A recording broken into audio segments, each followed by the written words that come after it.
حضرات محترم، آپ بخوبی واقف ہے کہ آج کی یہ محفل اصالہ ثواب کی غرض سے منعقد ہوئی. صاحب نے اپنے والد محترم کو ثواب پہنچانے کی غرض سے محفل کا انعقاد کیا. تو اصالہ ثواب کے حوالے سے میں کچھ گفتگو کروں گا تاکہ محفل کے مناسبت سے ہو جائے. اور مجھ سے بیشتر جو خطیب تھے حضرت مولانا غلام سمدانی صاحب، انہوں نے میرے سرکار کا تذکرہ چھیڑ دیا تھا. اور سرکار کا تذکرہ یہ میرا محبوب مشغلہ ہے، میرا محبوب موضوع ہے، میرا فیوریٹ ٹاپک ہے.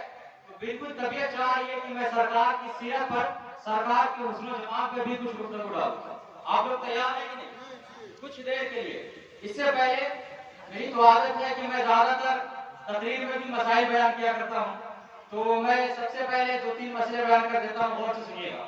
بہت اہم مسئلہ ہے. آج کل جو اصالہ ثواب کی محفل ہوتی ہے، میت کو ثواب پہنچانے کی محفل ہوتی ہے، اس کو ہم شادی کا رنگ دیتے جا رہے ہیں. اس میں ہم یوں دعوت کرتے ہیں، ایسا لگتا ہے کہ خوشیوں کی محفل ہے. یہ شرم جائز نہیں، یہ شرم جائز نہیں ہے.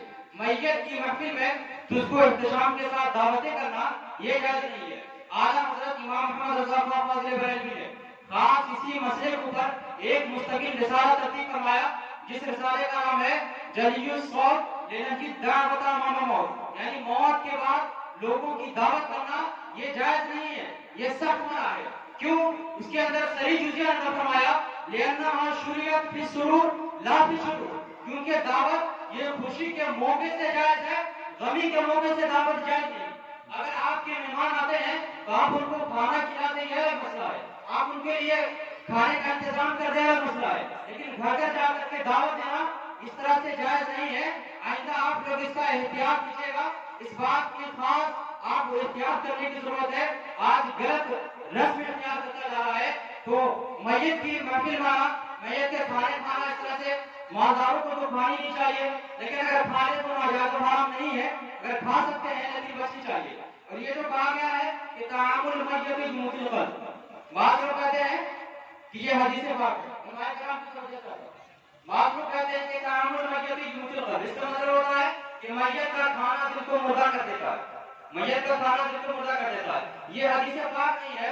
اعلیٰ حضرت امام احمد سے سوال ہوا ہے کتاب الجنائز جلد جہان فتاوی رضویہ کے شریف کے اندر اعلیٰ حضرت سے سوال ہوا کہ یہ تعامل المیت بموت القلب یہ حدیث پاک ہے یا نہیں.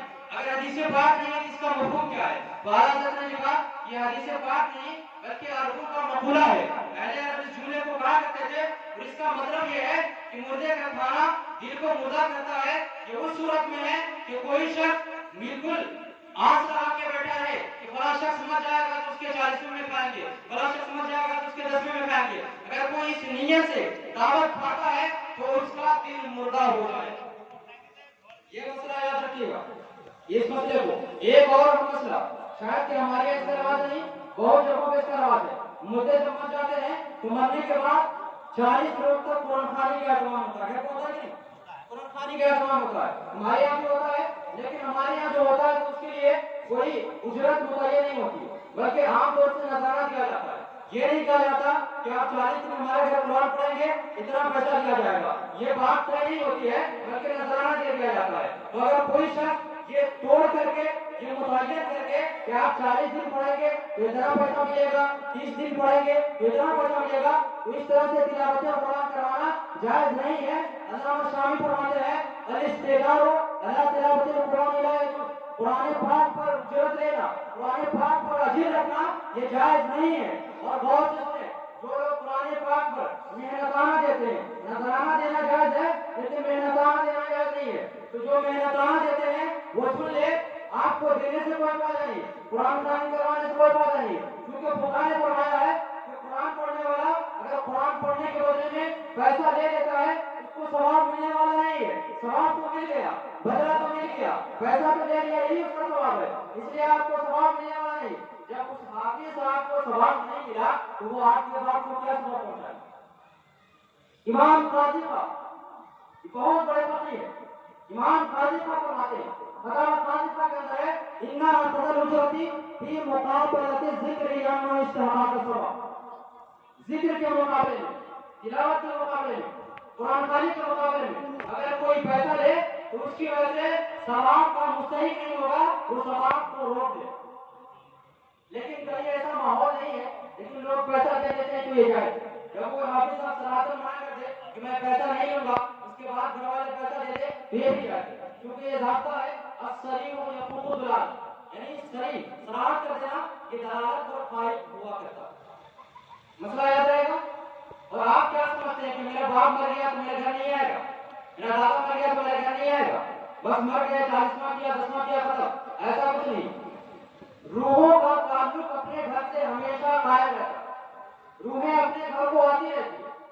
یہ تو کتابوں پر جو صاف صراحت ہے کہ شب جمعہ، روزہ جمعہ، شب عاشورہ، ان سب دنوں میں، شب برات کے دنوں میں روحیں اپنے گھر کو آتی ہیں.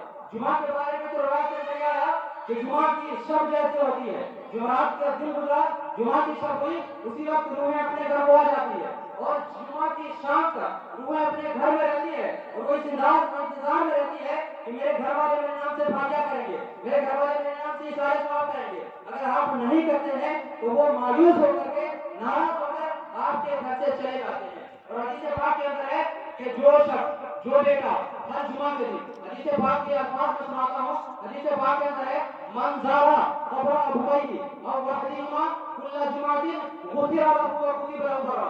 کوئی خوش نصیب بیٹا اگر اس کا ماں باپ مر گیا ہو، یا پھر اس کی ماں مری ہو، یا اس کا باپ مرا ہو، اگر وہ نیک بیٹا ہر جمعہ کے دن اپنی ماں کے قبر پر جائے، فاتحہ پڑھے، ہمیں سرکار فرماتے ہیں غفر له، اس شخص کی بخشش ہو جائے گی.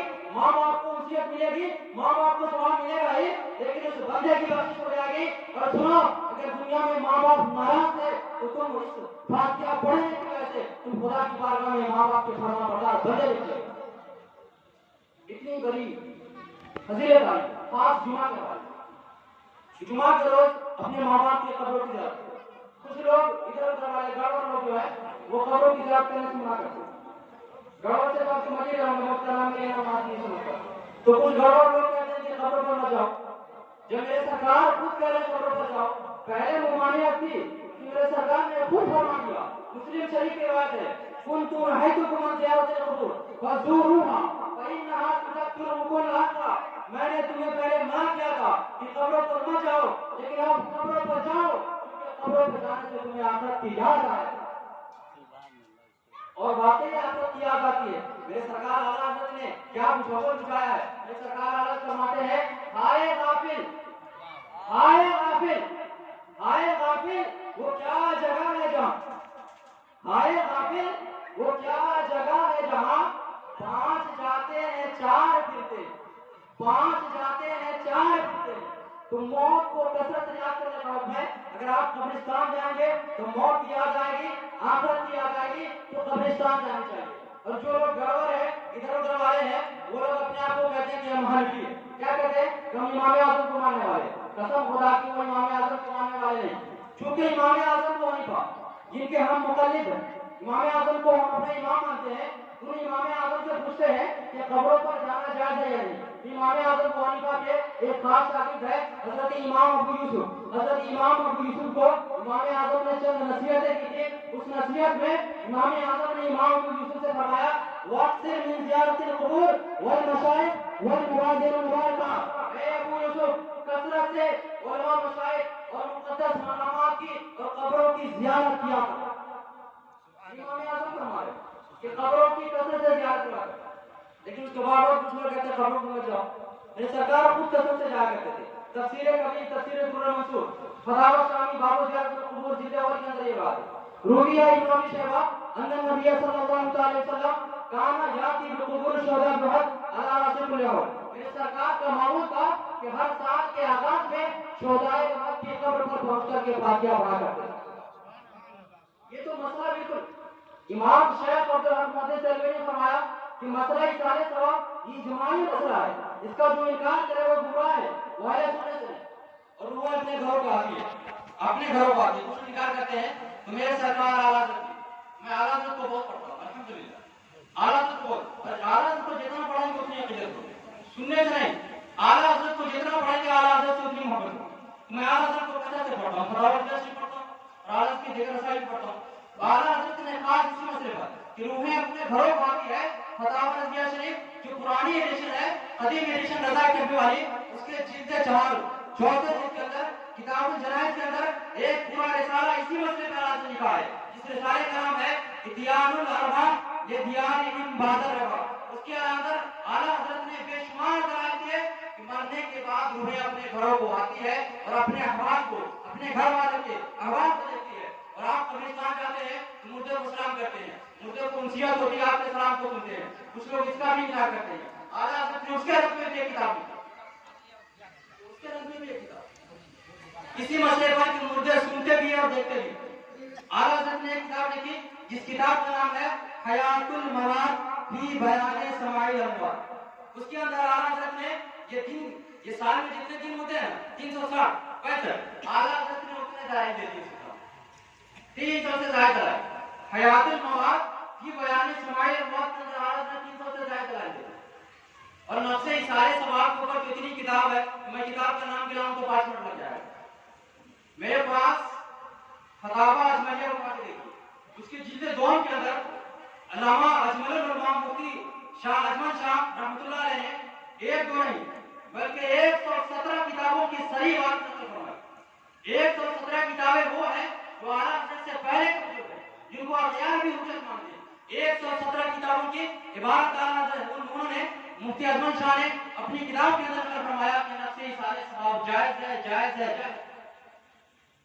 اور صدر الافاظ بدرالعلماء علامہ نعیم الدین مراد آبادی نے نفس اثار ثواب کے مسئلے پر ایک رسالہ انہوں نے لکھا. اس رسالے کا نام ہے کشف الحجاب عن مسائل اثار ثواب. مفتی سلامت اللہ رامپوری بہت بڑے مفتی ہے, انہوں نے اس مسئلے پہ کتاب لکھی جس کتاب کا نام ہے عمدۃ الفائحہ فی ادلۃ جواز النسب الفاتحہ. اس کتاب کے اندر 1 2 نہیں 250 دلائل ہے. اس کے علاوہ بہت سے لوگوں نے کتابیں لکھی ہے. اعلیٰ حضرت نے اس مسئلے پر 3 رسالے لکھے, الحجۃ الفائحہ لطیب التعین والفاتحہ, البارکۃ الشارحہ علی المعرکۃ المشارکہ, نشاط السکین علی حل الوقت السمین. میں کتابوں کے نام گناؤں, دلائل گنانا تو اگر دلائل میں گنانے لگوں تو رات ختم ہو جائے, صرف کتابوں کے نام گناؤں تو رات ختم ہو سکتی ہے. الحمدللہ الحمدللہ ہمارے سنی علماء نے کام کیا, لیکن آپ پڑھیں نا, پڑھتے نہیں. مسئلہ یہ نہیں کہ آپ پڑھیے ہمارے اکابر نے کیا نہیں کیا. درود پاک پڑھے, میں آپ دوسرے موضوع پہ آ رہا ہوں. درود پاک پڑھے, اللہم صلی علی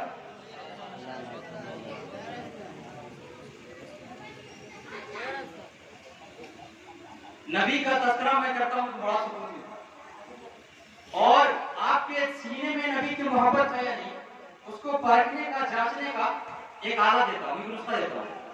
نبی کا تذکرہ ہو اور آپ کے سینے کو سکون مل جائے, آپ کے دل کو ٹھنڈک مل جائے, آپ خوشی سے مچل جائے تو سمجھیے نبی سے آپ کو محبت ہے. لیکن اگر نبی کا تذکرہ ہو, آپ کے دل کو خوشی نہ ملے تو سمجھیے محبت میں کمی ہے. میں نبی کا تذکرہ کرنے جاتا ہوں, نبی کا تذکرہ کروں گا, دیکھتا ہوں کس کے اندر کتنا عشق ہے. جو نبی کا عاشق ہوگا, جو نبی کا محب ہوگا, قسم خدا کی میرے گفتگو سے وہ مچل جائے گا. جو لوگ دعویٰ کرتے ہیں کہ میں نبی سے محبت کرتا ہوں, اس کے بعد اپنی کتابوں میں لکھتے ہیں کہ نبی کوئی غیب نہیں, وہ جھوٹے ہیں.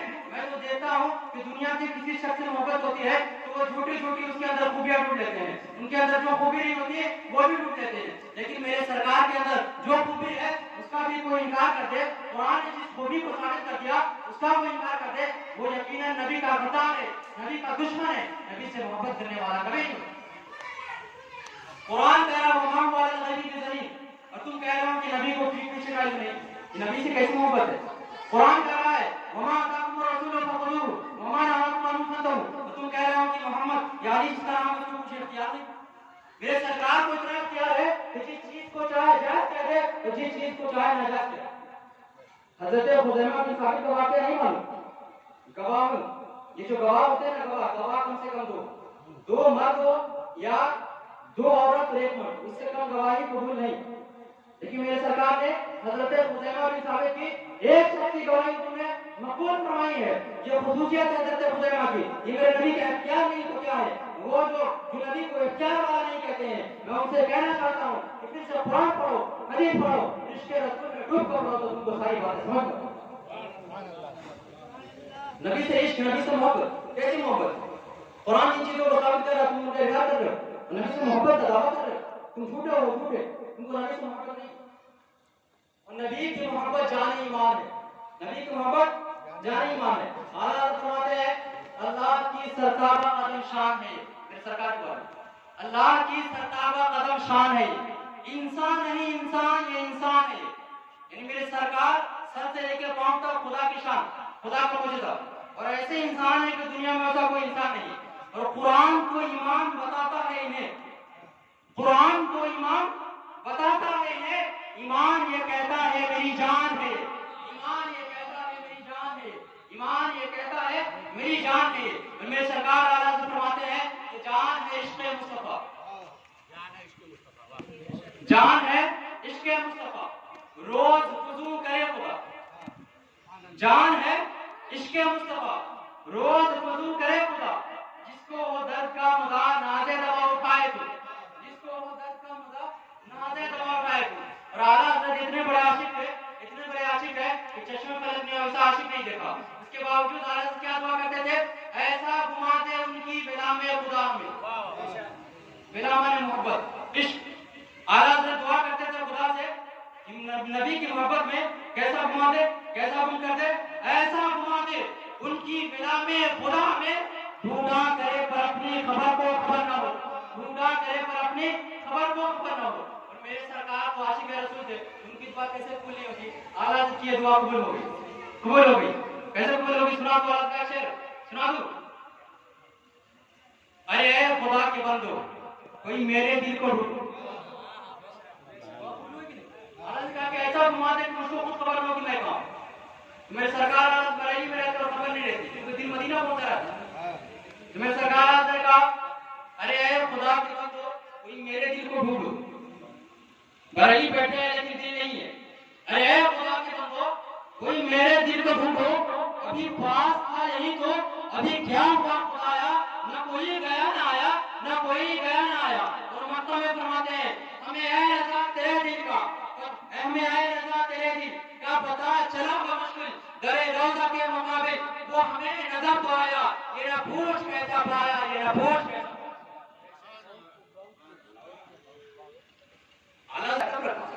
اس دور میں اعلیٰ حضرت کی شخصیت سنیت کی علامت ہے، میں بارہ جملے کو کرتا ہوں اور وقت نہیں ہونا وہ سب اقوال کو میں سنا دیتا جو علمائے فرمائن شریفین کے وقت نہیں ہے، تو اعلیٰ حضرت سرکار امام احمد رضا نے ہمارے دلوں میں عشق رسول ڈالا ہے، ہم یہی پڑھتے ہیں کہ ڈال دی قلب میں عظمت مصطفیٰ سیدی اعلیٰ حضرت پہ آپ تو میں نبی کا تذکرہ کرنے چلا ہوں، اور حضرت مولانا غلام سمدانی صاحب نے کہا کہ عیسیٰ کا تذکرہ تمام انبیاء کا تذکرہ ہو، لیکن کسی کا نام نبی کا تذکرہ ہو جائے تو سب تذکرہ ہو جاتا ہے۔ کسی کو میرے سرکار علیہ نے فرمایا ہے کہ ذکر سب ٹھیک ہے جب تک نہ مذکور ہو،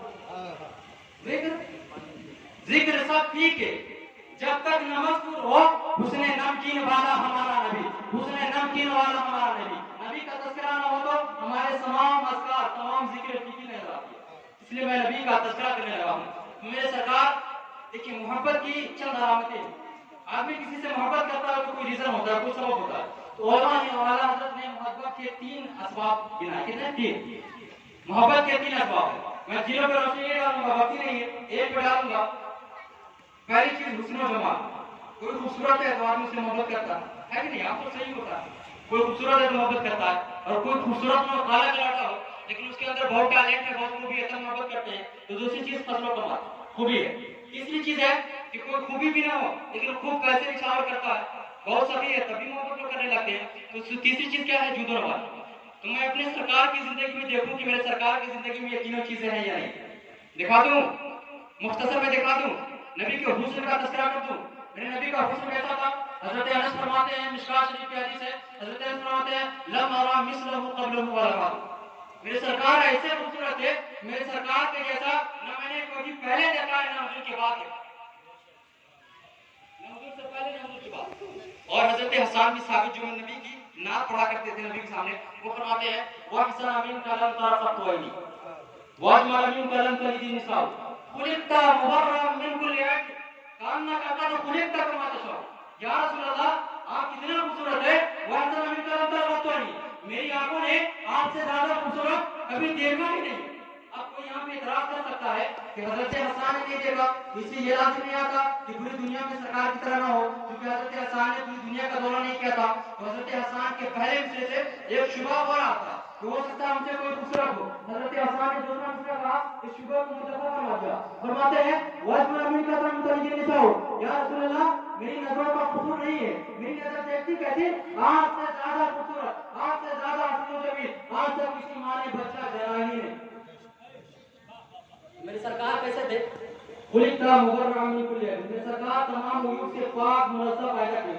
کان لگا کر تو خلقتا کما تشاء, آپ ایسے پیدا کیے گئے تھے جیسے کہ آپ چاہ رہے ہیں, جیسے آپ کی مشیت تھی. یہ آخری مصرے کے اندر ایک نقطہ ہے. انسان دنیا کا کتنا بھی خوبصورت ہو, اگر وہ اپنے آپ میں غور کرے گا تو اس کو کوئی نہ کوئی کھوڑ نظر آئے گا. میری ناک بڑی ہے, سر بڑا ہے, کچھ نہ کچھ خامی نظر آئے گی. میرے سرکار کی ذات ایسی ہے, میرے سرکار جس طرح سے چاہ رہے تھے اللہ نے ویسا ہی پیدا کر. اور امام حضرت حسان کے اس پورے شعر سے بھی ایک شبہ ہوتا ہے کہ حضرت حسان نے تو نبی سے پہلے والا زمانہ نہیں دیکھا, نبی کے بعد والا یہ زمانے سے اس کو نہیں دیکھا, تو حضرت حسان کا بھی دعویٰ ہے میرا دلیل ہو سکتا تھا, میرا دلیل ہو سکتا تھا. تو میرے برائیلی کے تاجدار امام احمد رضا کا فاضل بریلوی نے اس شبہ کو, اس اعتراض کو بھی ختم کر دیا. میرے سرکار فرماتے ہیں یہی بولے سدرا والے چمنے جہاں کے تارے سبھی میں نے چھان ڈالے, تیرے پائے کا نہ پایا, تجھے یک نیک بنایا, تجھے یک نیک بنایا. حضرت اعلیٰ حضرت فرماتے ہیں کہ حضرت حسان نے پوری دنیا کو نہیں دیکھا ہے, اولین و آخرین کو نہیں دیکھا ہے, لیکن حضرت جبریل نے آدم سے ایدم سے دیکھا ہے, اولین و آخرین کو دیکھا ہے. حضرت جبریل حبیب فرماتے ہیں یعنی بولے سدرا والے چمنے جہاں کے تارے سبھی میں نے چھان ڈالے, تیرے پائے کا نہ پایا, تجھے یک نیک بنایا, تجھے یک نیک. اور تاجدار اہل سنت میرے نبی کی طرح دوسرا کیسے ہو سکتا ہے؟ کبھی نہیں ہو سکتا. کیوں نہیں ہو سکتا؟ ایک شعر پڑھتا ہوں. تاجدار اہل سنت شیخ عبد الحمید صاحب القادری فرماتے ہیں دوسرا مصطفیٰ بنائے کون, دوسرا مصطفیٰ بنائے کون, دوسرا مصطفیٰ بنائے کون, دوسرا جب کوئی خدا ہی نہیں, دوسرا جب کوئی خدا ہی نہیں, دوسرا مصطفیٰ بنائے کون, دوسرا جب کوئی خدا ہی نہیں.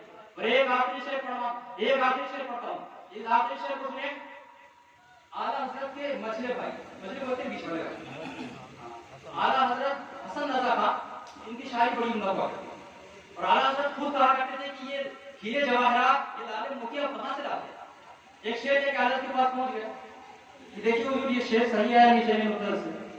شعر بہت خطرناک تھا, اور نظر میں آدمی عام آدمی کو بالکل ٹکرا جائے. انہوں نے کیا شعر کہا نبی کی تعریف میں, ایسی تعریف کر دی اس کے آگے کوئی تعریف نہیں, ایسی تعریف کر دی جس کے آگے کوئی تعریف نہیں. انہوں نے نبی کی شان میں شعر کہا, کیا شعر کہا, خدا کرنا ہوتا جو تحت مشیت, خدا کرنا ہوتا جو تحت مشیت, خدا بن کے آتا یہ بندہ خدا, خدا بن کے آتا یہ بندہ خدا. خدا کرنا خدا کی مشیت کے تحت داخل نہیں کہ دوسرا خدا ہو. اگر ممکن ہوتا کہ دوسرا خدا ہو تو میرے سرکار خدا بن کے آتے. یعنی خدا کے بعد سب سے بڑی ذات روئے زمین پر کوئی ہے وہ حضرت محمد صلی اللہ علیہ وسلم کی ذات ہے. اسی کو کسی عربی شاعر نے کہا ہے دامت نصارا فی نبی ابنی وانسو بلا ذاتی ماشتم.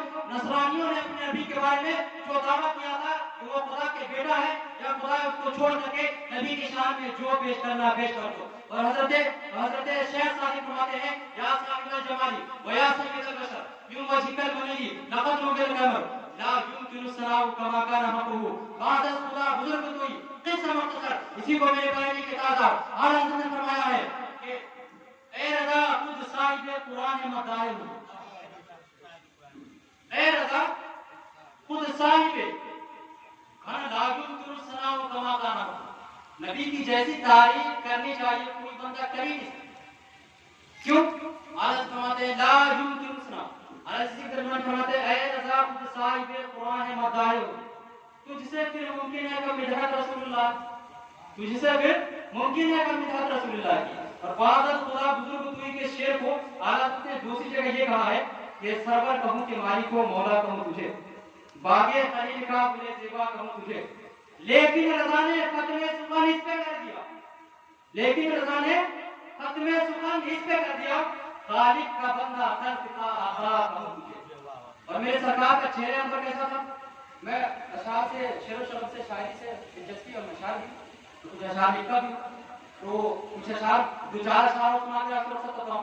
میرے سرکار کا چہرے پر کیسا تھا تو لوگوں نے اپنے اپنے طور سے بیان کیا, لیکن حقیقت یہ ہے کہ میرے سرکار کو کوئی گھور کر کے دیکھتے ہی نہیں. ہم نے شعر پڑھا کہ تیری نظروں سے نظروں کا ملانا بھی ہے مجھے. نظروں سے نظر ملتی نہیں تھی تو سرکار کو گھر کر کے ادب سے کوئی دیکھتے ہی نہیں تھے اور دیکھتے کیسے وہاں نظر ٹھہرتی نہیں تھی. اس لیے علامہ آصف کیا فرماتے ہیں رخ نبی کی تصویر کوئی کیا کھینچے, رخ نبی کی تصویر کوئی کیا کھینچے, نظر ٹھہرتی نہیں عارض منور پر, نظر ٹھہرتی نہیں عارض منور پر. اور صحابہ کرام میرے سرکار کو دیکھتے تو کتنا دیکھے اتنا دیکھے جتنا دیکھا جا سکتا تھا. ایک شعر سنیے, صحابہ کرام پوری زندگی دیکھتے رہے, اس کے باوجود حضرت کا یہ عالم تھا. ایک شعر سناتا ہوں. صحابہ کرام اپنی زبان سے گویا یہ کہتے ہیں ہم نے ان کو اتنا دیکھا جتنا دیکھا جا سکتا تھا. علماء کرام کی طرف ہم نے ان کو اتنا دیکھا. صحابہ کرام گویا صحابہ کرام حضور کے بارے میں فرماتے ہیں ہم نے ان کو اتنا دیکھا جتنا دیکھا جا سکتا تھا, پھر بھی لیکن دو آنکھوں سے کتنا دیکھا جا سکتا تھا, لیکن پھر بھی دو آنکھوں سے کتنا دیکھا جا سکتا تھا, لیکن پھر بھی دو آنکھوں سے کتنا دیکھا جا سکتا تھا. بات خداوانا الحمدللہ رب العالمین. السلام علیکم ورحمۃ اللہ تعالی وبرکاتہ.